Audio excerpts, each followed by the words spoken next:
ইউকেতে কিন্তু কমিউনিটির প্রিভিলেজ পাওয়া যায় খুব বেশি। এবং এই দেশে আপনি দেখেন প্রত্যেকটা সেক্টরে আমাদের লোকজন আছে। এটা একটা বড় অপরচুনিটি। আমাদের ৪ জন আমাদের এমপি এই দেশে। আসলে এত সহজ সরল সমীকরণ তো আসলে জীবন হয় না, বা বাংলা সিনেমার মতো সহজ না আমাদের জীবনটা। একটু যদি আপনার প্ল্যানিং ভালো থাকে, জবের একটু এক্সপেরিয়েন্স থাকে, একটা সুন্দর রুট থাকে, তাহলে সবকিছু ইজি।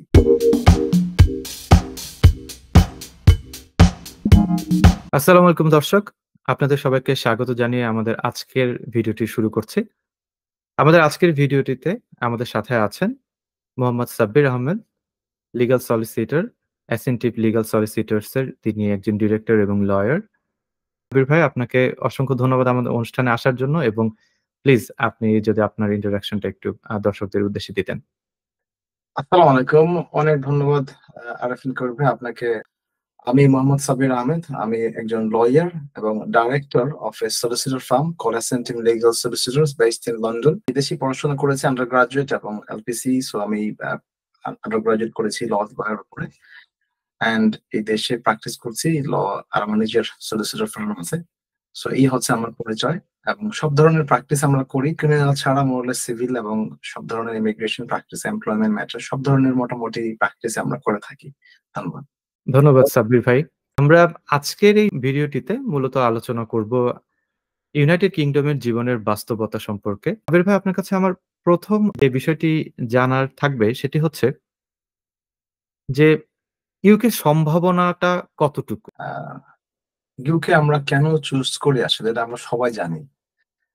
বাংলাদেশে আপনি দেখবেন যে আমরা যখন ছোট ছিলাম, তো ধর আমি যদি ক্লাসে একটু ক্লেভার থাকতাম বা আহ, একটু চালাক থাকতাম, বা একটু ধরেন রেজাল্ট ভালো করতেছে, অনেকেই বলতো যে এটা কিন্তু ব্রিটিশ। এটা জানি না আপনারা ফেস করেছেন হ্যাঁ, হ্যাঁ, কিনা। হ্যাঁ, অবশ্যই। প্লাস হচ্ছে আমরা যখন ছোট ছিলাম তখন কিন্তু আপনার আমেরিকা কানাডার নাম কিন্তু আমরা খুব বেশি একটা শুনতাম না।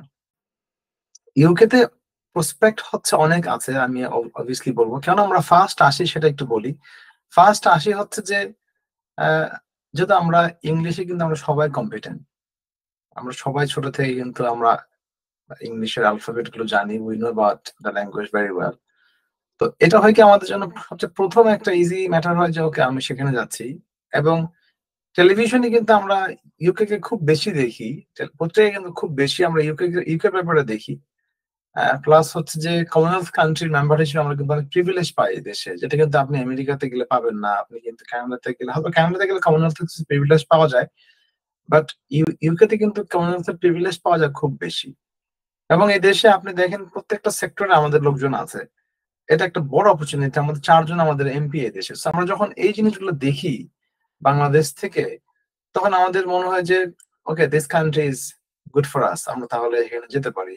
UK is land of opportunities. Still এখনো অপরচুনিটিস আছে অনেক, যদি কেউ স্কিল নিয়ে দেশে আসতে পারে। প্লাস আরেকটা জিনিস বলবো যে এখন একটু ভিসাটাও পাওয়াটা একটু তুলনামূলকভাবে ইজি অন্য কান্ট্রি থেকে। আপনার একটা মানে সবচেয়ে শর্ট প্রসেসে ভিসা পাওয়া যায়।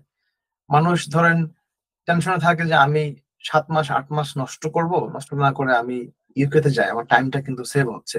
তো কারেক্ট। এটা একটা বড় কারণ মানুষের এই দেশে আসা কম্পেয়ার টু আদার কান্ট্রিজ। কারণ আমি ইউএস, কানাডা, অস্ট্রেলিয়া, নিউজিল্যান্ড সবগুলো দেশ কমনওয়েলথ ঘুরেছি। প্লাস ইউরোপের এরকম কোনো দেশ নাই আমি যে দেশে আমি যাই নাই, আলহামদুলিল্লাহ।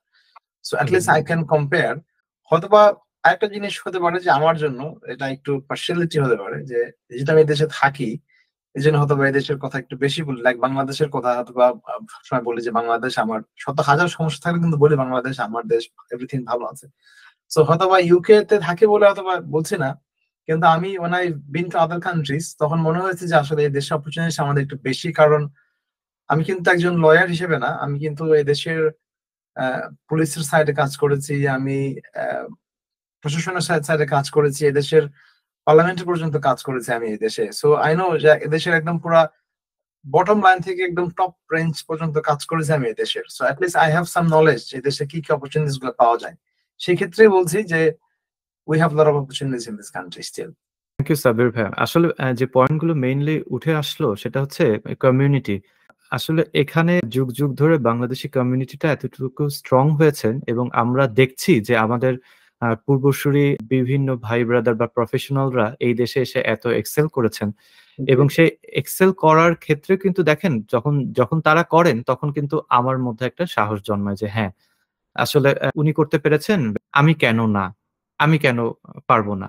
এবং আরেকটা জিনিস যেটা আপনি গুরুত্বপূর্ণ পয়েন্ট বললেন যে ইংলিশ স্পিকিং কান্ট্রি। এটা কিন্তু সত্যি ভাইয়া।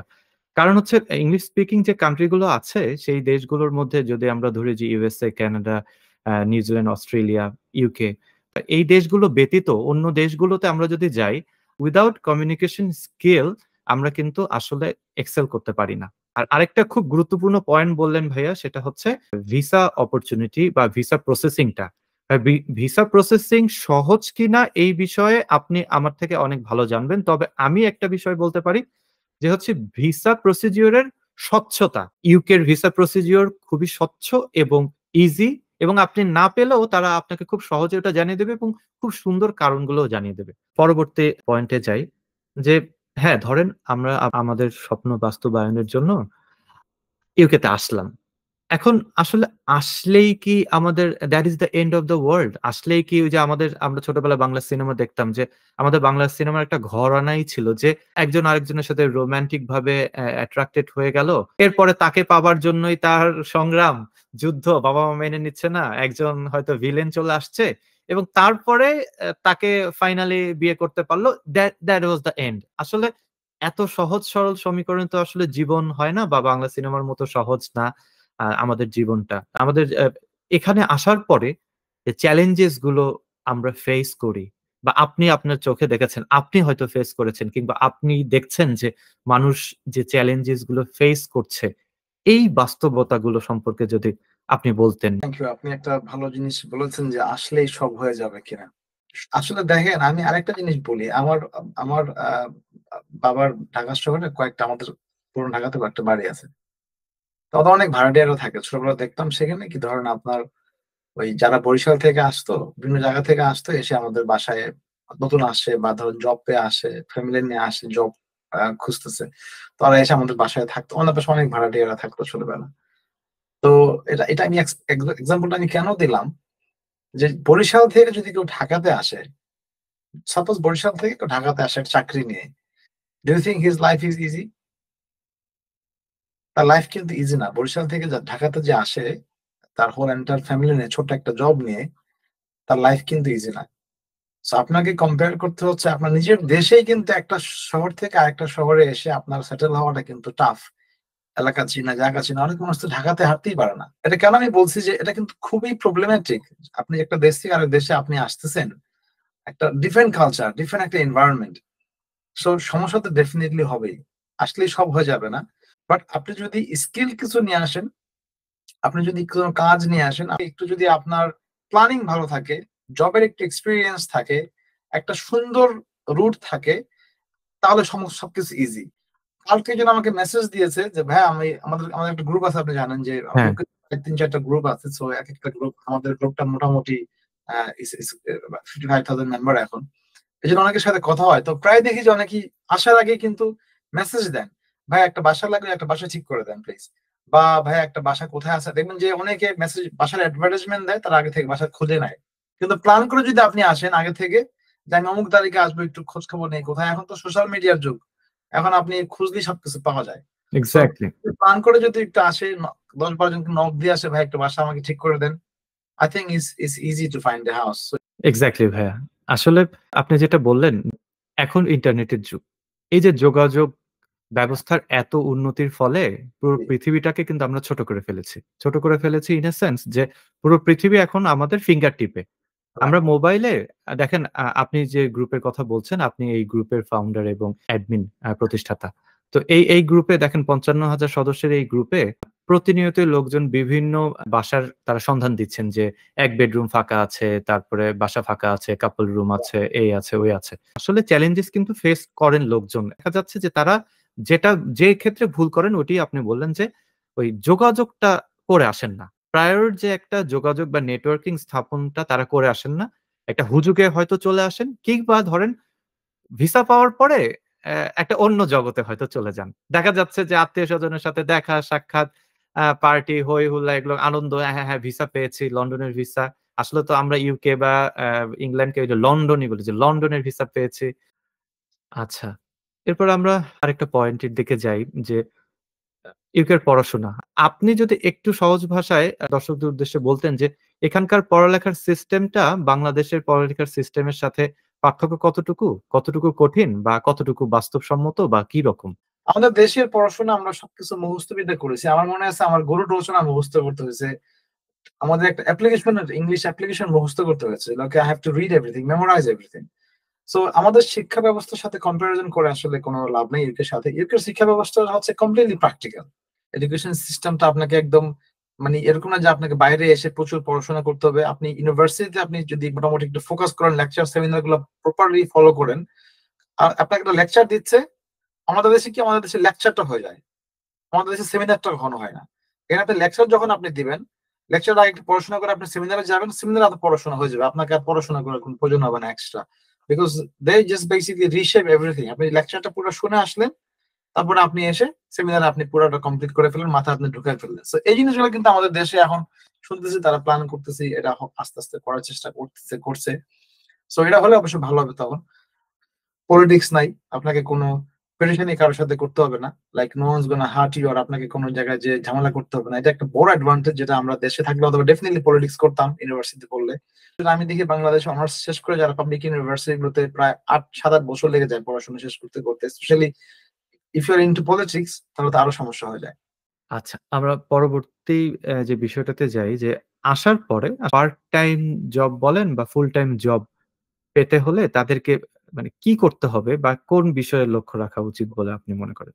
সো যদি আপনার কিছু এক্সপিরিয়েন্স নিয়ে আসেন, সেটা আপনার যেটাই হোক না কেন, আপনি একটা ড্রাইভিং শিখে আসেন, আপনি একটা ধরেন যেটা হয় যে প্রয়োজনে একটা আপনি এরকম একটা কাজ শিখেছেন যেটা আপনার কাজে লাগবে।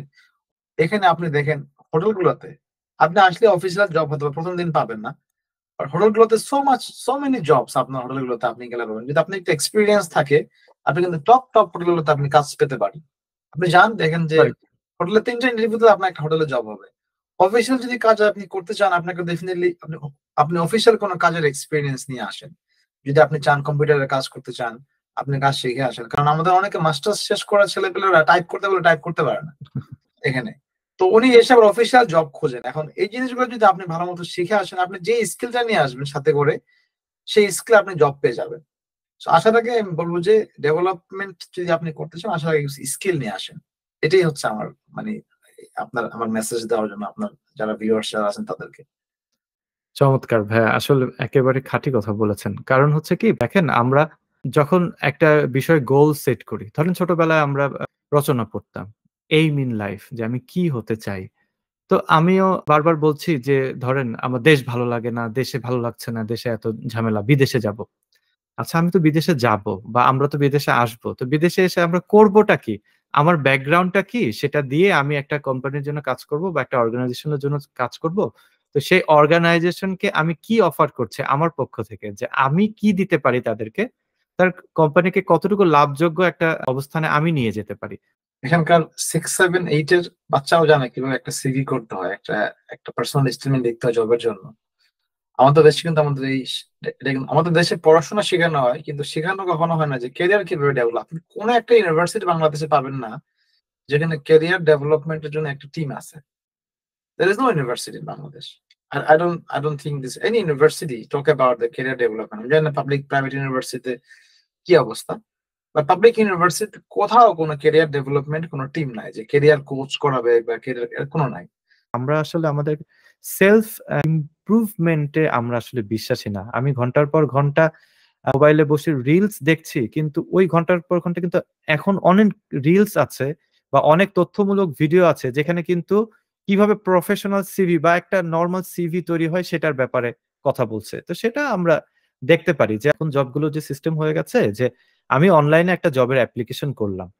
তো এখনকার যুগে এআই দিয়ে ওই জবের যে জব ডেসক্রিপশন গুলো আছে সেই ডেসক্রিপশন অনুযায়ী আপনার প্রিভিয়াস এক্সপেরিয়েন্স বলেন বা আপনি আপনার সম্পর্কে যেটা লিখলেন ওই ওয়ার্ডিং গুলো যদি মিল না থাকে তাহলে ওখানেই আপনার সিভি গুলো অটোমেটিক কাট আউট হয়ে যায়। এমপ্লয়ারের এত টাইম নাই যে আপনার সিভিটা এত এভাবে পড়ে। তো প্রথমেই যখন হচ্ছে ওই যে দেখেন নকআউট পর্বের খেলার মতো প্রথমেই বেশ কিছু প্লেয়াররা মানে বা টিম চলে যায়, প্রথমেই বেশ কিছু কম্পিটিটর আগে চলে যায়, তারপরে বাকি কম্পিটিটরদের নিয়ে তারা কথা বলে, যাচাই বাছাই করে, ইন্টারভিউয়ে ডাকে। তো সেটার জন্য তো আসলে এই সফট স্কিল গুলা বা এই ডেভেলপমেন্ট, সেলফ ডেভেলপমেন্ট গুলো করে আসাটা খুবই জরুরি। সাব্বির ভাইয়াকে ধন্যবাদ এবং সবাইকে ধন্যবাদ জানিয়ে শেষ করছি। আসসালামু আলাইকুম।